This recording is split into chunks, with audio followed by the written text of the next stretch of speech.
À Panem 360, pour une entrevue dans le cadre du Festival de la Naudière, nous avons avec nous Charles-Richard Ramelin, qui va se produire dans le cadre du festival à l'église de Mascouche le 31 juillet, si je me trompe, programme de récital de piano qui va adjoindre la musique de Frédéric Chopin et également de Enrique Granados et Isaac Albéniz.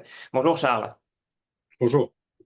Donc, on pourrait dire que c'est pratiquement rendu une tradition de vous voir jouer au Festival de la Naudière. Vous qui êtes un enfant de la région, c'est tout à fait normal. Euh, Quel effet ça fait à chaque fois de revenir dans vos terres natales, un peu, je vais vous dire, puis de participer à la Naudière? Est-ce que l'émotion est toujours aussi vive puis aussi importante? Oui, absolument. Écoute, on est tellement chanceux ici Mhm. au Québec, puis particulièrement à la Nadière, d'avoir un si beau festival de musique classique qui existe depuis très longtemps maintenant et qui est vraiment, c'est ça, j'ai vu des concerts historiques quand j'étais jeune. Tu sais, c'est un festival qui a tellement été important dans mon enfance. Je me rappelle aller au Camp musical à Saint-Côme, le Camp musical de la Nadière, maintenant ça s'appelle le Camp musical Père-Élisée. Puis on y allait en bus au Festival de la Nadière, en amphithéâtre, voir le SEM, voir l'Orchestre métropolitain, et voir des grandes productions comme ça. Donc c'était vraiment, c'est un honneur maintenant pour moi, depuis presque, je pense que c'est depuis 2012 ou presque que j'ai joué à chaque été, peut-être à part un été. Donc c'est vraiment un rendez-vous annuel. Puis je suis justement très reconnaissant pour le public Lanodois, mais aussi pour Renaud Loranger, le directeur artistique, de Mhm. me faire confiance comme ça chaque été. Oui, absolument. Qu'est-ce qui est le plus stressant? Est-ce que de jouer chez soi ou de jouer à l'étranger? Ah, ben, ça dépend en cours, ça dépend, hein. C'est sûr que ça dépend de l'œuvre, du contexte et tout, là. Mais je dois dire qu'à Joliette, particulièrement, c'est toujours un grand plaisir. En tout cas, c'est vrai que ça peut Mhm. être stressant, surtout en théâtre, quand je joue avec un Ouais. orchestre, comme j'ai souvent joué avec l'OSM ou avec Mhm. les Violons du Roi. L'année dernière, ou il y a 2 ans, c'était en fait avec Marc-André Hamelin, les Violons du Roi, une Mhm. grande occasion. Puis justement, on rejoue ensemble cette saison. Donc, c'est à la suite de cette première rencontre-là, Festival de la Nadia. Mais là, c'est un concert cette année, c'est un récital en église, comme on en a fait plusieurs. Puis ça, ben, c'est plus intime, puis c'est un contexte. On peut célébrer nos magnifiques églises dans la région et leur magnifique acoustique. Et dans une soirée qui risque d'être chaude, ça vient avec aussi. C'est toujours un peu, disons, on sue beaucoup hein, quand on joue en église l'été, nous les musiciens, mais on est tellement content d'être là. Puis, j'ai très hâte de présenter mon programme que je joue depuis plusieurs mois déjà, puis que je vais enregistrer aussi bientôt. Oui, donc ben, justement, ça ouvre la porte à ma prochaine question, qui était justement le programme en lui-même. Euh, Comme j'ai dit, comporte des œuvres de Chopin, un compositeur que vous êtes assez familier avec, je pense, et deux compositeurs espagnols, Albéniz et Granados. C'est vraiment un programme miroir, on pourrait dire, parce que vraiment, c'est dans les deux cas, vous jouez des allégros de concert, un allégro de concert de Chopin, l'allégro de concert de Granados et les valses de Chopin et les valses poétiques de Granados. Donc, c'est vraiment de deux côtés de la même médaille que ce concert-là va être présenté. Qui a eu l'idéation de ce concert-là? Est-ce que c'est vous qui avez pensé à ce programme-là? Est-ce que c'est des suggestions qui vous ont été données par Renaud Loranger? Comment ce programme-là, il est né? C'est mon idée, c'est né depuis justement le concours Chopin en 2015, ça fait presque 10 ans, je joue beaucoup de Chopin à chaque année. Il y a des endroits même qui veulent juste entendre du Chopin, hein, des festivals Chopin, des endroits comme au Japon, on joue beaucoup depuis plusieurs années. Des fois, ils veulent des concerts tout Chopin, donc je ne peux pas jouer la même chose à chaque année. Donc, évidemment, mais ça me permet d'explorer son répertoire puis de commencer à jouer de plus en plus d'œuvres. Puis là, je commence tranquillement à avoir fait le tour des œuvres majeures très connues. Tu sais. Mhm. Donc, je suis très curieux de ressortir des œuvres qui ont été négligées, qui n'ont pas été enregistrées beaucoup par les grands pianistes. Et justement, l'Allegro de concert opus 46, c'est une œuvre majeure, très difficile, très complexe, qui n'est jamais jouée, qui n'a jamais été jouée par justement les grands pianistes comme Horowitz, Rubinstein, etc. Bon, pour diverses raisons, mais je souhaitais vraiment présenter cette œuvre-là, une œuvre qui est quand même assez lourde. C'est des textures orchestrales. En fait, c'est comme un concerto. C'est une histoire compliquée de composition, mais c'est comme un concerto pour piano solo, là, un mouvement de concerto pour piano solo. Donc, on doit imiter l'orchestre. c'est aussi virtuose que les concertos de Chopin. Donc une œuvre assez, donc, qui prend beaucoup de place dans un programme et qui est très peu connue. Donc je trouvais que pour équilibrer ça, c'était bien de jouer justement des miniatures. Mhm. Un groupe de miniatures et des valses en particulier qui sont parmi les œuvres les plus connues, les plus légères aussi de Chopin, fait que ça fait un bon contraste.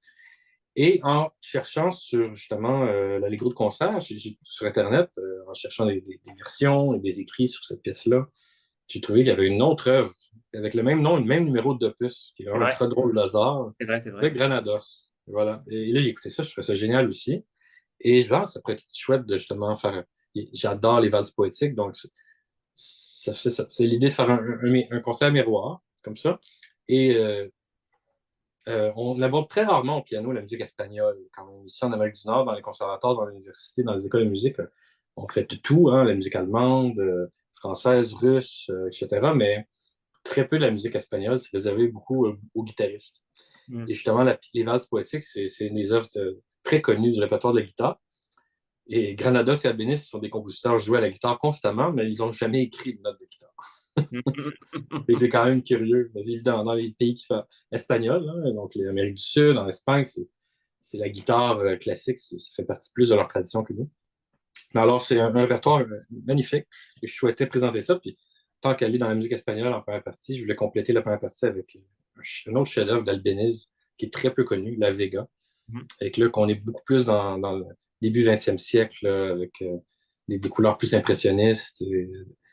Et vraiment, je pense que c'est un chef-d'œuvre, cette pièce-là, comment c'est incroyable. Et ça me surprend à quel point c'est méconnu. Les pianistes connaissent un peu plus Iberia, qui est un grand cycle pour piano en quatre tomes de Albéniz, mais pas la Vega qui a été écrit un petit peu avant. Fait Mhm. voilà, un concert assez varié, mais et aussi avec plein de pièces que les gens ne connaissent pas. Donc Ouais. ça peut être un peu inquiétant, mais j'ai toujours un souci de rendre la musique accessible. Puis il n'y a rien là-dedans qui est cérébral, puis qui est atonal ou qui est difficile d'accès. C'est toute une musique mélodieuse, mais harmonieuse, et qui est en général assez ensoleillée aussi. Ouais. Parfait pour les festivals d'été. Puis aussi, moi, j'ai joué dans les années pandémiques, disons, j'ai fait beaucoup de Ah musique ouais. très sombre, comme les préludes de Chopin ou la deuxième sonate de Chopin avec la marche funèbre, donc des œuvres, le tombeau de Couperin, qui est quand même écrit pendant la Première Guerre mondiale, pour rendre hommage aux soldats morts au combat. Donc, je souhaitais aller dans quelque chose de plus qui célèbre la vie puis la lumière, là, avec un programme comme ça.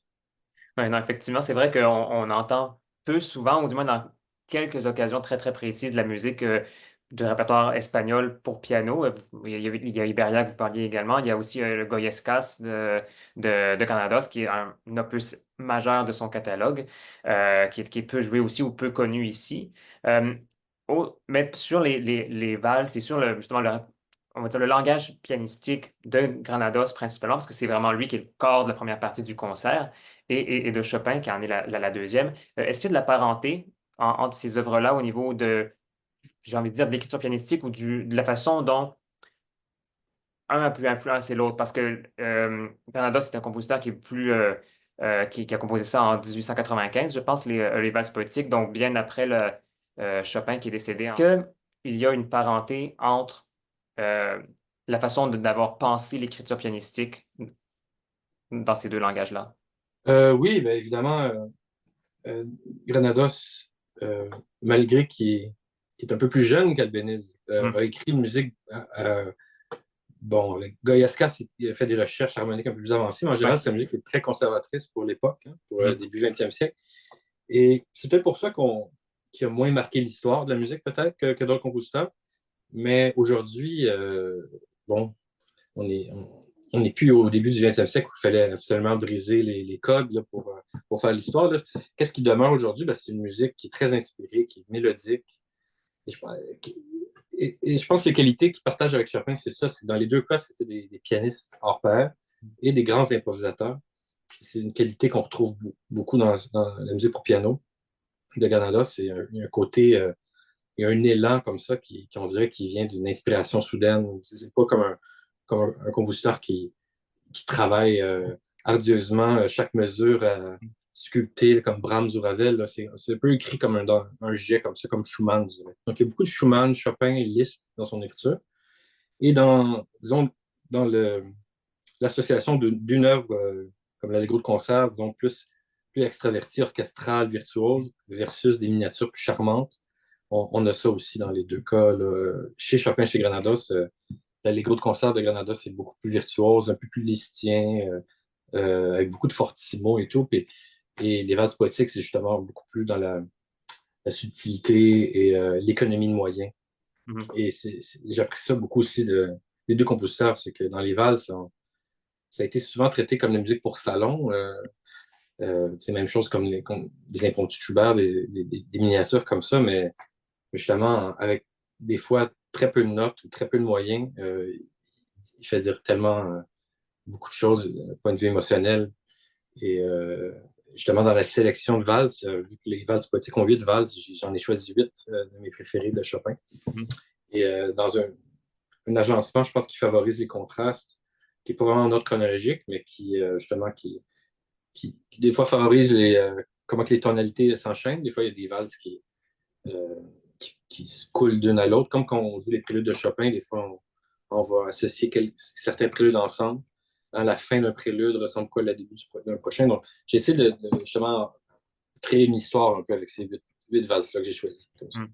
Ouais, c'est toujours très, une très bonne idée de donner un narratif à de la musique qui, à la base, se veut pure, entre guillemets, là, tu sais, qui n'a pas Mhm. une image derrière. Euh, Puis au niveau des affects aussi, j'imagine que c'est différent de la façon dont on aborde euh, la façon de jouer une valse de Granados versus une valse de Chopin, j'imagine. Est-ce que Granados et Chopin de la même façon, j'imagine?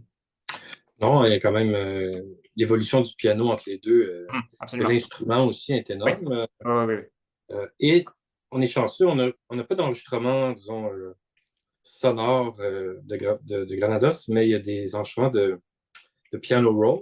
Je sais pas Mhm. si c'est les rouleaux de piano, Oui, comment oui, on oui. appelle Oui, ça? oui. Mais de Granados qui joue sa musique et notamment toutes les valses poétiques. Donc c'est très intéressant d'écouter ça parce que, bon, des fois, les rythmes et les nuances, ça Mhm. peut être porté bon, c'est pas nécessairement très fiable, mais ce qui est très intéressant, c'est tous les moments où Granados dévie de la partition. Mhm. Il rajoute des transitions, il rajoute plein de notes. Des fois, il en enlève, il enlève une répétition. Donc, c'est un peu c'est une bonne leçon pour nous, les musiciens, parce qu'on voit ça, des fois, on veut tellement être fidèle au texte, mais lui-même, il Mhm. ne l'est pas du tout. Puis c'est Ah, justement ce côté improvisateur-là que j'aime beaucoup. Que dans Chopin, on peut moins se permettre ça, mais je pense que dans Granados, justement, peut s'influencer de son enregistrement, mais aussi de mon propre cru pour, disons, varier des fois les répétitions. C'est des vases, des formes qui se répètent souvent. Donc je pense avec cet enchaînement-là, ça nous donne la liberté de sortir un peu de la partition puis d'arriver avec nos propres idées aussi dans notre interprétation. Pas juste comment jouer les notes, mais quelles notes jouer. Des fois, on peut en rajouter, en enlever. Ouais. oui. Parallèlement aussi à votre activité de concertiste, de récitaliste, vous êtes également pédagogue, parce que ça fait de quoi, je pense, depuis 3 ans au moins que vous êtes professeur invité à l'Université de Montréal, à la faculté de musique. Comment vous abordez votre rôle de pédagogue avec avec les jeunes pianistes? Ben, ça se fait naturellement. Tu sais, tout de suite après le concours Chopin, quand on m'invitait à jouer à des endroits, des fois, Mhm. on m'a demandé de faire une classe de maître. Oui. Mais j'avais 26 ans. Donc, c'est un peu bizarre. Des fois, j'arrive, par exemple, à Edmonton. Je vais faire un récital et là, tout de suite, je fais une classe de maître. Des fois, les élèves sont plus vieux que moi Oui. au doctorat. Fait que ça, c'est un peu bizarre au début, mais à force d'en faire, chaque année, j'en faisais de plus en plus et j'aime beaucoup ça. Partager l'amour et mes connaissances de la musique d'une autre manière. Hein, c'est le même amour quand on joue en concert, mais quand on enseigne un à un, Mhm. mais c'est partagé d'une manière différente. Il y a un côté un peu idéal que j'aime dans l'enseignement. On peut passer des heures hein, à scruter à la loupe des mesures et des fois dans le monde de la musique, de l'industrie de la musique, des fois on se rend compte qu'on peut pas, on n'a pas le luxe de faire ça. Des fois, hein, on rencontre un orchestre, Mhm. on répète 45 minutes, on fait le général, tout ça. On n'a pas le temps justement d'explorer la musique autant des fois, ce qui est Ouais. dommage. Ouais. Euh, donc, c'est des mondes quand même, je trouve, qui sont assez séparés, le monde de l'éducation, de la musique, le monde de l'industrie de la musique. Mais des fois, quand les deux se rencontrent, c'est très chouette. Euh, alors, oui, c'est quelque chose que j'aime beaucoup dans ma vie, de pouvoir partager ça avec des super jeunes à l'Université de Montréal. J'en ai juste 3 à 4 par année aussi qui ont 2 professeurs, moi et quelqu'un d'autre à l'Université de Montréal. Fait que c'est pas encore une tâche très lourde pour moi, mais c'est, disons, quelque chose que j'adore faire puis que je souhaite continuer à faire longtemps. Oui. Donc, parmi vos autres projets qui sont à venir, à quoi on peut s'attendre? Vous parliez bon, d'un prochain disque pour justement le répertoire de ce concert-ci. Qu'est-ce qui vous attend également dans les prochains mois?